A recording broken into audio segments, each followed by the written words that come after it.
नमस्कार,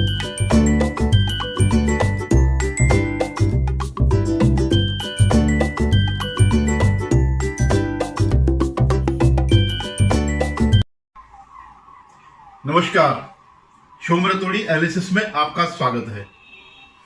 ये जो 2024 का जो वर्ष है, ये चुनाव का वर्ष है। अभी 2-3 महीने पहले वो खत्म हो गए, लोकसभा के चुनाव संपन्न हुए और अब इस आगे आने वाले 3-4 महीने में राज्यों के चुनाव है, कुछ राज्यों के चुनाव हैं और उनमें से एक बहुत बड़ा राज्य है महाराष्ट्र। मेरे ख्याल है नंबर 2 पर जो है, यूपी के बाद सबसे ज्यादा लोकसभा की सीटें वहां है और एक बहुत बड़ी उसका प्रभाव रखता है। उसमें एक चरित्र है, आज मैं उसके बारे में बात करूंगा। इससे पहले मेरा आपसे निवेदन है कि आप मेरे इस चैनल को सब्सक्राइब करिएगा, शेयर कीजिएगा और जो अपनी राय आपकी कोई हो, सहमति या असहमति जो भी हो, उसको कमेंट के रूप में जरूर लिखें।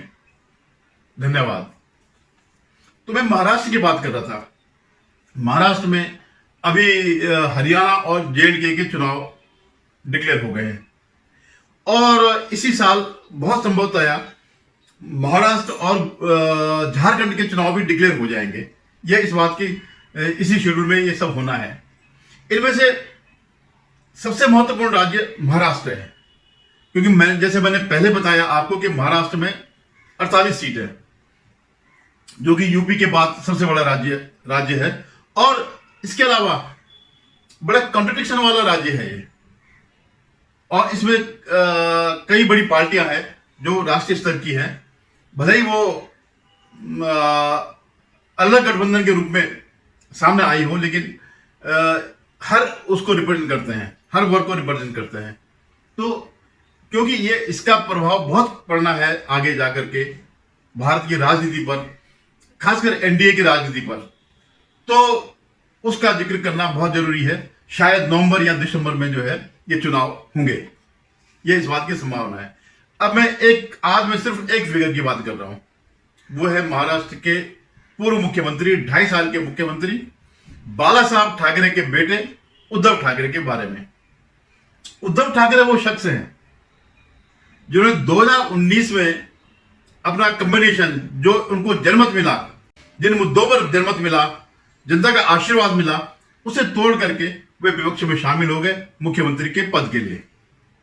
हालांकि बाला साहब बहुत बड़े कद्दावर नेता रहे और करीबन 3 दशक तक उनका बोलबाला रहा है। 2012 में उनका स्वर्गवास हुआ, उससे पहले 1960-70 से लेकर के और अपने अंतिम समय तक वो बड़े टावरिंग नेता थे और वहां पर उन्होंने जो है हिंदुत्व की राजनीति करी और उसी राजनीति ने उनको शिखर पर पहुंचाया।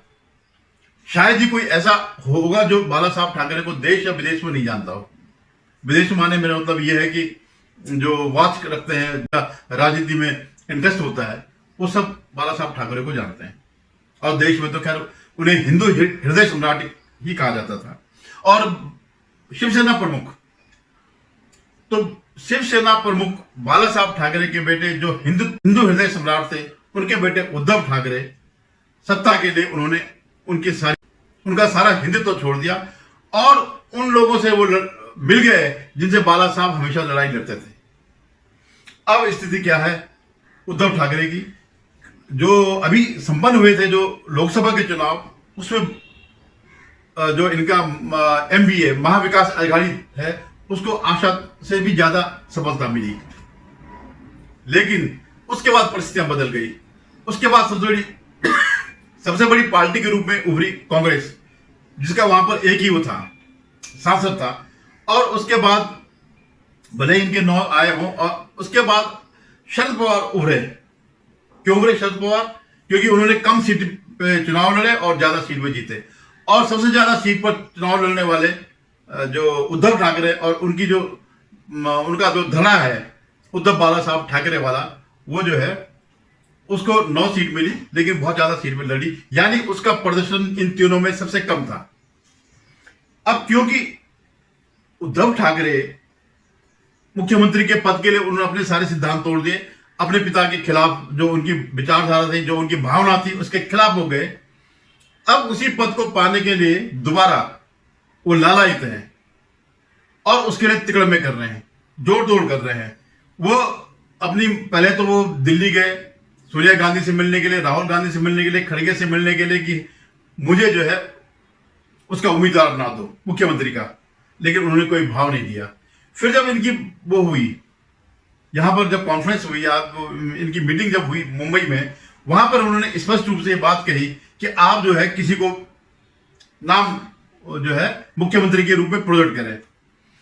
अब क्योंकि दोनों पार्टियां इस बात के लिए तैयार नहीं है कि उद्धव ठाकरे को मुख्यमंत्री के रूप में वो किया जाएगा, प्रोजेक्ट किया जाएगा, और उससे बहुत पहले जब ये चर्चाएं शुरू हो गई थी तो शरद पवार ने तभी कह दिया था कि हमारा जो नेतृत्व होगा वो सामूहिक नेतृत्व होगा। कहने का मतलब साफ था कि कोई उद्धव नहीं, कोई कुछ नहीं, जो पार्टी चुनाव में जिसका प्रदर्शन अच्छा होगा या इन तीन में से जिस गठबंधन को ज्यादा सीट मिलेगी वही जो है इसका मुख्यमंत्री पद का दावेदार बनेगा। इसके बावजूद जब उद्धव ठाकरे ने दाल गलती नहीं देखी तो उन्होंने स्पष्ट वहां पे कहा कि आप जो है नाम वो कर दीजिएगा शरद पवार और पृथ्वीराज चौहान जो कांग्रेस के नेता हैं, और मैं उनका समर्थन दूंगा। उसके पीछे क्या स्ट्रेटेजी थी? उसके पीछे ये स्ट्रेटेजी थी कि अगर आप किसी और का नाम लेते हैं तो मैं अपना रास्ता बदल दूंगा। उन्होंने कहा नहीं, लेकिन जो उनका अतीत रहा है वो ये कहता है कि अगर उनको नहीं प्रोजेक्ट किया जाता है तो वो अपना रास्ता बदल देंगे। हो सकता है एनडीए में शामिल हो जाए या कुछ भी करे या उनको डैमेज करे कि अगर मैं नहीं तो कोई नहीं।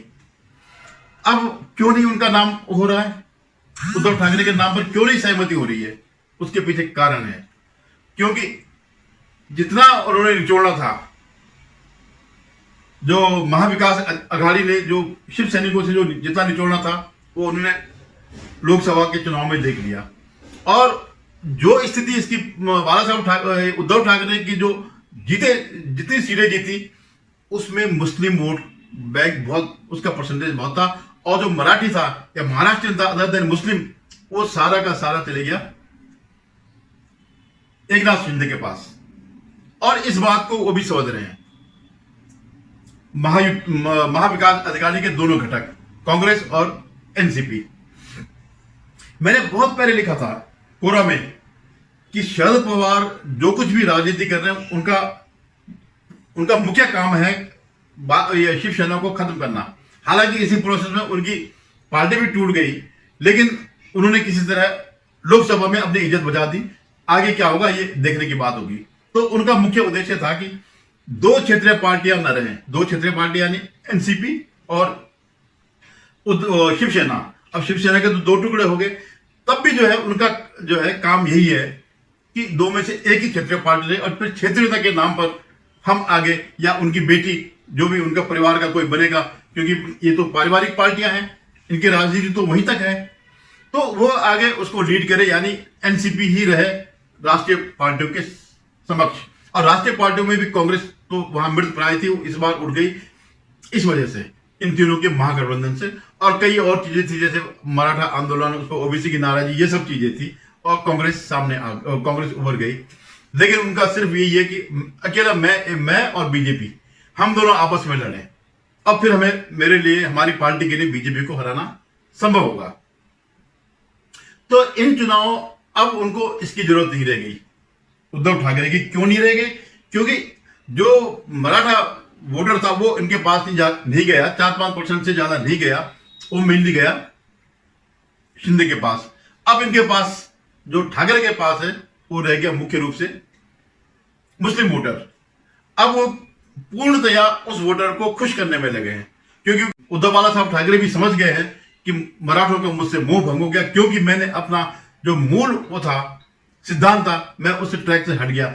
अब मुझे कोई सेव कर सकता है तो मुसलमान ही कर सकते हैं, और ये तभी संभव है जबकि उनको पुनः मुख्यमंत्री बनाया जाए, और यही होना बड़ा मुश्किल है आज की स्थिति में। वो ना घर के हैं ना घाट के हैं। बहुत मुश्किल है उनका एनडीए में वापिस आना, और बहुत मुश्किल है उनका यहां पर सम्मान मिलना, महाविकास अघाड़ी जो गठबंधन है उसमें सम्मान मिलना। तो वो कहते हैं ना कि न खुदा ही मिला न विशाली सनम, वही स्थिति जो है उद्धव ठाकरे की हो गई। और उद्धव ठाकरे की ये प्रवृत्ति आज से नहीं है। 2014 में इन्होंने अलग चुनाव लड़े, बीजेपी और इसने शिवसेना ने। जब इससे पूर्व एक बार ये 2005 से 2009 तक वहां पर इस गठबंधन की सरकार रही, जब मनोहर जोशी उसमें मुख्यमंत्री बने थे। तो उस समय एक अंडरस्टैंडिंग थी कि जो जिस पार्टी के दोनों में से जिसके भी ज्यादा विधायक चुन के आएंगे वही मुख्यमंत्री का दावेदार होगा। तो उस समय मनोहर जोशी के जो है ज्यादा होते तो वो उनको दिया गया। लेकिन बाद में परिस्थितियां बदल गई। 2014 के चुनाव में ये समझ रहे थे, शिवसेना समझ रही थी कि हम बीजेपी के मुकाबले नहीं रहेंगे, स्टैंड नहीं कर पाएंगे। तो इन्होंने दोनों ने अलग लड़ने का फैसला किया। और जो है उस समय सबसे बड़ी पार्टी फिर बीजेपी उभरी। तो ये इनको एक स्ट्राइक हो गया कि हाँ, अब हमारा सर्वाइवल मुश्किल है, मतलब हमारा जो बड़े भाई की जो भूमिका है वो होनी मुश्किल है। तब भी कोई बात नहीं थी, लेकिन इन्होंने साथ नहीं दिया। और तब फिर शरद पवार ने अपनी चाल चलते हुए बाहर से समर्थन देने का ऐलान कर दिया। फिर ये मजबूर हो गए और ये सरकार में शामिल हो गए, लेकिन अपनी शर्तों पर नहीं। एक मजबूरी हो गई, क्योंकि अगर शरद पवार अगर बाहर से समर्थन करते थे, निश्चित रूप से उनका ज्यादा वर्चस्व होता और शिवसेना सत्ता से बाहर होती, तो उसका निपटना बहुत संभव था। फिर 2019 के चुनाव आए। 2019 के चुनाव में दोनों ने मिलकर लड़ा। निश्चित रूप से, स्वाभाविक रूप से बीजेपी बड़ी पार्टी थी उससे पहले, तो उसको ज्यादा सीट मिलनी थी। यहां पर इन्होंने किसी तरह जो है इनको हराने का प्रयास किया। और जब चुनाव के रिजल्ट आए तो बीजेपी जो है अपने बहुमत से कुछ कम पर अटक गई। 111-12 करीबन उनकी सीट आई थी। अगर 5-10 का भी अगर समर्थन निर्दलीयों का भी मिलता, तब भी जाकर के ये सरकार बनाने की स्थिति में नहीं थे। क्यों? क्योंकि एक ट्रेंड चल रखा पूरे देश में कि अगर बीजेपी का बहुमत से अगर एक भी कम अगर विधायक हो या सांसद हो तो उसको सत्ता से बाहर रखो। तो जब ये नहीं हुआ, हालांकि बीच में थोड़ा सा नाटक हुआ और अजित पवार ने समर्थन दे दिया, उप मुख्यमंत्री बना करके वो सरकार 24 घंटे या 48 घंटे की सरकार बन रही। बाद में उसको जब शरद पवार ने अपना खेल खेला तो वो सरकार टूट गई। अब वो शरद पवार ने फिर डोरे डाले उद्धव ठाकरे पर और कांग्रेस से सोनिया गांधी से मिल करके ये मनाया कि भाई इनको मुख्यमंत्री बना देते हैं, क्योंकि हमारे जो प्रमुख दुश्मन है वो बीजेपी है। तो बीजेपी को सत्ता से बाहर करने के लिए इनको मुख्यमंत्री बनाया जाए। और फिर 2.5 साल ये चले। लेकिन जो उनके विधायक थे, नेता भले ही मान गए हों क्योंकि उनको मुख्यमंत्री का पद मिला, लेकिन विधायक के अंदर एक असंतोष था, क्योंकि उनको पता है कि हमें फिर उसी जनता के पास जाना है जिससे हम हिंदुत्व का नाम पर चुन के आए हैं। तो वहां असंतोष हो गया और इनकी वो टूट गई, इनकी पार्टी टूट गई। शिंदे आत्मा एक बड़ा सा ग्रुप लेकर के अलग, 40 विधायकों का ग्रुप लेकर के अलग हो गए और फिर सरकार बन गई बीजेपी और शिवसेना शिंदे। बल्कि शिवसेना शिंदे लगाने की जरूरत है, शिवसेना जो कि स्वाभाविक होते मित्र थे, स्वाभाविक गठबंधन के हिस्सेदार थे, जो नीतिगत उसमें जो है जिनकी नीतियां मिलती जुलती हैं। तो अब स्थिति यह हो गई कि इन चुनावों ने देख लिया कि इनके साथ वो नहीं है। और जो थोड़ा बहुत 5-7%, 5-5.5-6% जो मिला भी है वो एक तत्कालीन सहानुभूति थी। लेकिन आप निश्चित मान के चलिए अब ये सहानुभूति नहीं मिलेगी। तो उद्धव ठाकरे के लिए आज की स्थिति में बड़ी दुविधा में फंस गए। मुख्यमंत्री उनको बनाया नहीं जा रहा, उनको आश्वासन दिया जा रहा। हालांकि उन्होंने एक बात और कही कि ये वाला क्राइटेरिया नहीं होना चाहिए कि कौन बड़ी पार्टी का होगा वही नेता बनेगा, वही मुख्यमंत्री बनेगा। कह रहे इससे जो है गठबंधन में आपस में एक दूसरे को हराने की होड़ लग जाएगी, क्योंकि उनको अपना समय याद आ गया कि मैंने क्या किया था। तो ये हताशा का वो है और ये उनके मन का वो करता है। जैसे मैंने बीजेपी के साथ गद्दारी की, वैसे ही मेरे साथ भी ये हो सकता है। देखिएगा अब जो है बड़ा दिलचस्प वो होगा। चुनाव होने वाले हैं, अभी काफी कुछ वहां पर चेंजेस हो रहे हैं। अभी तोड़ फोड़ इधर उधर चलेगी, कुछ बीजेपी से जाएंगे, कुछ इधर से आएंगे, कुछ उधर से आएंगे, ये चलता रहेगा। अब एक स्थायी वहां पर झगड़ा चल ही रहा है मराठा आरक्षण बनाम ओबीसी आरक्षण का। अब उसके लिए क्या है कि शरद पवार तो बहुत चालाक है, वो मराठा है, मराठा आरक्षण के पक्षधर है, लेकिन जब कभी सत्ता में रहे तो उन्होंने कुछ प्रयास नहीं किया। वो इस हथियार को जो है बीजेपी के ऊपर हमेशा फोड़ते हैं। अब इस समय तो बिल्कुल पीक पर है, अब क्या होता है ये देखना होगा, लेकिन ये निश्चित है कि उद्धव ठाकरे अपना सब कुछ खो चुके हैं और वो लुटे पिटे राजनीति के रूप में सामने आएंगे। वो उनके अंदर इतनी भी समझ नहीं है जितने की नीतीश कुमार के अंदर थी, जो चले गए थे छोड़ करके, बाद में वो सरेंडर कर दिया, वो उनके अंदर ये भी नहीं है। धन्यवाद। पुनः निवेदन है कि आप मेरे इस चैनल को सब्सक्राइब करेंगे।